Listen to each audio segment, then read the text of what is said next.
Hello दोस्तों, नमस्कार। स्वागत है आप सभी का एजुकेशन मंत्रा में। दोस्तों, 12,460 शिक्षक भर्ती में कल की डेट में सुप्रीम कोर्ट से आदेश हो ही चुका है। आप सभी को मालूम है और कल की वीडियो आपने विजिट जरूर की होगी, तो बहुत सारे जो कंफ्यूजन डाउट हैं वो क्लियर हो गए हैं। तो चलिए दोस्तों, अब हम बात कर लेते हैं। बहुत सारी क्वेरीज आ रही हैं कि स्कूल आवंटन कब होगा, तीसरी काउंसलिंग कब होगी और सुप्रीम कोर्ट का जो ये आदेश है कब तक जारी हो सकता है। इन बहुत सारे मुद्दों पर चर्चा करनी है। तो चलिए दोस्तों, हम बात करते हैं। दोस्तों, देखा जाए तो सुप्रीम कोर्ट ने कोई ऑर्डर रिजर्व नहीं किया है कि कल की डेट में ऑर्डर रिजर्व हुआ हो तो उसमें टाइम लगा हो। ये एकमात्र हियरिंग का एंट्रीम ऑर्डर है। मतलब एंट्रीम ऑर्डर ग्रांट किया गया है और ऐसी इंफॉर्मेशन एडवोकेट के माध्यम से मिल रही है कि आफ्टर 15 जून 2024 आपके जो स्कूल अलॉटमेंट है वो कर दिए जाएंगे। मतलब कि आपके ऑर्डर में ही ये चीजें लिखी गई हैं, आई थिंक, कि 15 जून के बाद आपका स्कूल आवंटन किया जाएगा। तो एक तरीके से देखा जाए तो 15 जून के बाद ही जब विद्यालय रीओपन होंगे तभी आपका स्कूल आवंटन हो पाएगा।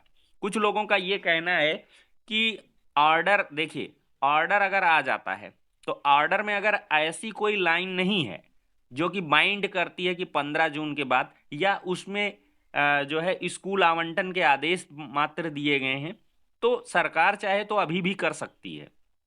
अभी भी स्कूल आवंटन किए जा सकते हैं। तो उसमें क्या होगा कि ऑर्डर को देखना काफी जो है मस्ट हो जाता है। तो दोस्तों, ज्यादातर उम्मीद है कि आज की डेट में या कल की डेट में आपका ऑर्डर आ जाएगा।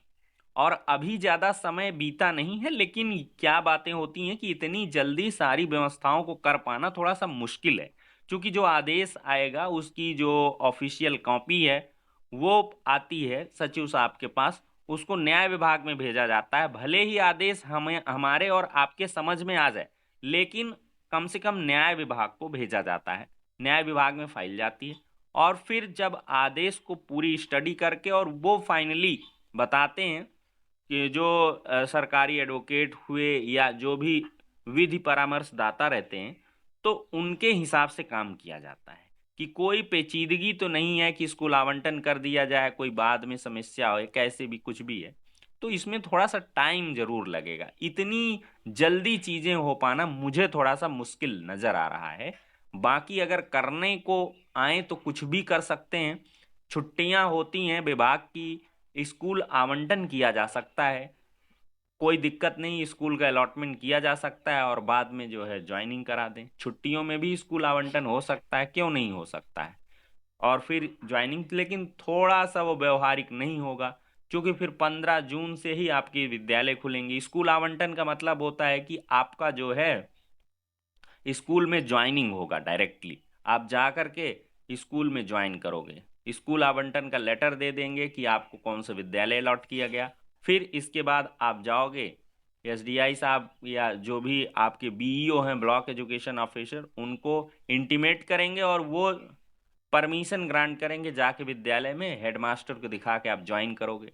फिर इसके बाद उसकी डॉक्यूमेंट्स वगैरह की, ज्वाइनिंग की जो रिसीविंग है उसको लेकर के बीईओ कार्यालय में, ये सारी चीज़ें हैं, हम आप सभी को बता देंगे। लेकिन इन सारी प्रोसेसिंग के लिए थोड़ा सा टाइम चाहिए होता है। तो इस वजह से थोड़ा सा इंतज़ार आपका बढ़ सकता है। 20-25 दिन का इधर छुट्टियां हैं। अगर यही आदेश 10 से 15 दिन पहले का अगर होता है या सुनवाई में पिछली काम हो गया होता तो आपका अब तक स्कूल अलॉटमेंट कर दिया गया होता। खैर, तो स्कूल आवंटन के लिए थोड़ा सा आदेश का इंतजार रहेगा। आदेश किस प्रकार से है, अगर आदेश में कोई 15 जून जैसी चीजें नहीं है तो किया जा सकता है, लेकिन काफी मुश्किल लग रहा है। उसकी जो पॉसिबिलिटी है वो मात्र मैं 5 से 10% ही मानता हूँ। और बहुत सारे जो भी टीम मेट्स हैं उनके द्वारा जो है ये कहा जा रहा है कि सचिव साहब से जल्द मुलाकात करेंगे। कल भी मुलाकात हुई है और सचिव साहब ने आश्वासन दिया है कि स्कूल आवंटन का जैसे ही हमको आदेश प्राप्त होता है हम तुरंत स्कूल आवंटन कर देंगे, उसके आदेश जारी कर देंगे। आदेश जारी हो सकते हैं, सब कुछ हो सकता है, लेकिन ये कुल मिला के आपके भाग्य की बात है कि कब से जो है कितना तेज काम होता है, लेकिन होना है। अब कोई उसमें दो राय नहीं है। जो अंधकार है वो मिट चुका है। और एक बहुत बड़ी निराशा, बहुत बड़ी टेंशन थी, सुप्रीम कोर्ट में मामला था। भाई, 2-4 महीने, 6 महीने भी मामला डिले हो जाता है, एक एक साल गुजर जाता है। ये तो समझिए कि योगी आदित्यनाथ जी की इस सरकार में कहीं ना कहीं सरकार का इंक्लिनेशन था, काफ़ी दिलचस्पी थी। Additional solicitor general ma'am Aishwarya Bhati ji को यहाँ पे अपॉइंट किया गया इस केस के लिए, और उन्होंने प्रॉपरली परस्यू किया कि हमको अलॉटमेंट करने हैं। इतनी ज़्यादा कह लें कि जो रुचि है, इंटरेस्ट है, वो दिखाया गया। उसी का नतीजा है, उसी का परिणाम है कि आपके स्कूल आवंटन काफ़ी जल्द होगा। अन्यथा आप केस का मामला जानते ही हैं। अभी आप देखिए तीसरी काउंसलिंग के लिए कितनी लंबी डेट लगाई गई है। 28 अगस्त की डेट लगाई गई है, लंबी डेट है, क्योंकि सुप्रीम कोर्ट में काफ़ी ज़्यादा केसेस रहते हैं और उनमें काफ़ी समय भी लगता है। तो आप देखें 28 अगस्त। तो बहुत सारे लोग पूछ रहे थे कि सर तीसरी काउंसलिंग कब तक हो पाएगी। तो दोस्तों जो बची हुई सीटें हैं उनके लिए अभी केस चलेगा, और इसकी फाइनल जो हियरिंग है वो 28 अगस्त को होनी है। मतलब 28 अगस्त के पहले तीसरी काउंसलिंग के बारे में कोई भी विचार ना करें और ना ही कुछ होने वाला है। और एक मन में सवाल होगा कि क्या जो विद्यालय आवंटन हो गया है, क्या ये सुप्रीम कोर्ट के इस याचिका के फाइनल निर्णय के अधीन रखा गया है? जी हाँ दोस्तों, ये बिल्कुल सही बात है। सुप्रीम कोर्ट के फाइनल आदेश के अधीन ही आपका स्कूल आवंटन है। और साथ ही साथ देखा जाए तो पूरी 12,460 शिक्षक भर्ती की जो रिक्रूटमेंट है वो माननीय सुप्रीम कोर्ट में जो योजित याचिकाएं हैं उनके फाइनल ऑर्डर पर डिपेंड करेगा। लेकिन एक बात आप सभी को पता ही है कि जब आदेश हो जाते हैं, ज्वाइनिंग हो जाती है, वेतन मिल जाता है, तो उसमें कुछ दिक्कत नहीं होती है। उसमें फिर बीच का ही रास्ता, बीच का समाधान खोजा जाता है। अभी बीएड वर्सेस बीटीसी में आपने देखा होगा किस प्रकार से बहुत सारी ऊल जलूल तमाम बातें हो रही थी। आदेश को तोड़ा मरोड़ा जा रहा था, अपने अपने एंगल से देखा जा रहा था। लेकिन मैं आपको बता रहा था कि 69,000 के अंदर जो अपॉइंटेड हैं, जिनकी वेतन है, सैलरीड है, उनको समस्या नहीं है। और सबसे मजबूत और सबसे टिकाऊ बात तो ये थी कि 11 अगस्त 2023 के जजमेंट के पहले पहले जो आए हैं, चाहे प्रीवियस वीडियो आप देख लीजिए, जब 11 अगस्त का जजमेंट आया उसके बाद भी हमने अपने जो भी लीगल अनुभव है उनके आधार पर बताया था कि कुछ नहीं होना जाना है। और साथ ही साथ छत्तीसगढ़ मामले में दिक्कतें हैं, लेकिन इसमें भी कुछ रास्ते निकल सकते हैं। छत्तीसगढ़ हो गया, केवीएस वाले अपॉइंटमेंट हुए जो 11 अगस्त 2023 के बाद के हुए हैं, उसके लिए तो सुप्रीम कोर्ट ने मना किया है। लेकिन मैं भी अगर लार्जर बेंच में मुद्दा गया तो भाई 11 अगस्त के बाद भी अगर किसी के अपॉइंटमेंट हो गया है, या मुझे तो ऐसा लगता है कि सुप्रीम कोर्ट को इस मुद्दे पर, इस बिंदु पर विचार करना चाहिए। थोड़ा सा अगर विचार कर लें माननीय न्यायमूर्ति तो काफ़ी अच्छा रहेगा। जो बीएड के स्टूडेंट्स काफ़ी ज़्यादा बेचारे परेशान हैं, क्योंकि देखिए परिस्थितियां हमने भी देखी हैं और छात्र भी देखते हैं कि किसी तरीके से फीस की व्यवस्था करके सब कुछ करके बीएड किया, और तब नियम था कि 1 to 5 में अलाउड रहेगा, इसी लिहाज से बीएड किया गया था।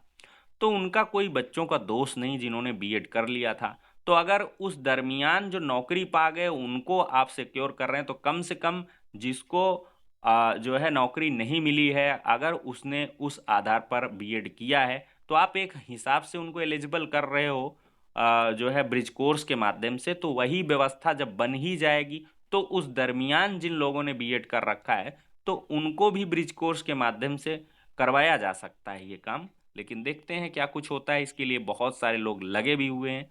तो इन शॉर्ट देखा जाए तो कहने का आशय यही है कि जिनकी जिनकी ज्वाइनिंग हो जाएगी, जिनका जिनका स्कूल आवंटन हो जाएगा, नियुक्तियां हो जाएंगी, अध्यापन कार्य करने लग जाएंगे, उनको कोई समस्या अब जीवन में नहीं आनी है। उनकी नौकरी पूरी तरीके से सुरक्षित है। और सुप्रीम कोर्ट तीसरी काउंसलिंग के बाद भी अगर कुछ कोर्ट में लोग हैं और इस नियम के चलते अगर उनका कुछ नुकसान दिखता है, कुछ समस्याएं दिखती हैं, तो और भी समाधान खोजे जा सकते हैं और इसमें याची बेस लाभ भी दिया जा सकता है। जहां तक वैकेंसी की बात है तो वैकेंसीज क्रिएट भी की जाती हैं कि अगर भाई सुप्रीम कोर्ट का आदेश है कि 2,000 याची हैं, 500 याची हैं, इनको भी आप फिक्स करिए, तो तीसरी काउंसलिंग के बाद भी अगर सीटें नहीं बच रही हैं तो उनको सुप्रीम कोर्ट के ऑर्डर के बिहाफ पर जो है अपॉइंट कर दिया जाएगा। बहुत सारी चीज़ें हैं अब ये आपके भाग्य और किस्मत पर भी निर्भर करता है कि अगर आपकी किस्मत रही, जो आज तक अचयनित हैं, तीसरी काउंसलिंग के बाद भी इनकेस अगर वो अचयनित रह जाते हैं तो उनके लिए भी कुछ व्यवस्था हो सकती है। क्योंकि जज साहब ने समाधान पर चर्चा की थी, अगर लीगलिटी पर जाते और काफ़ी ज़्यादा इसको अगर मुद्दे को में बहस की जाती तो अवश्य समस्याएं होती। जिला वरीयता जैसा नियम था, बहुत सारी पेचीदगी आती, इसी वजह से इसको जो है सॉर्ट आउट करने के लिए कहा गया था। तो फिलहाल के लिए दोस्तों ये हो गया आज का इंपॉर्टेंट वीडियो, नेक्स्ट में मिलते हैं।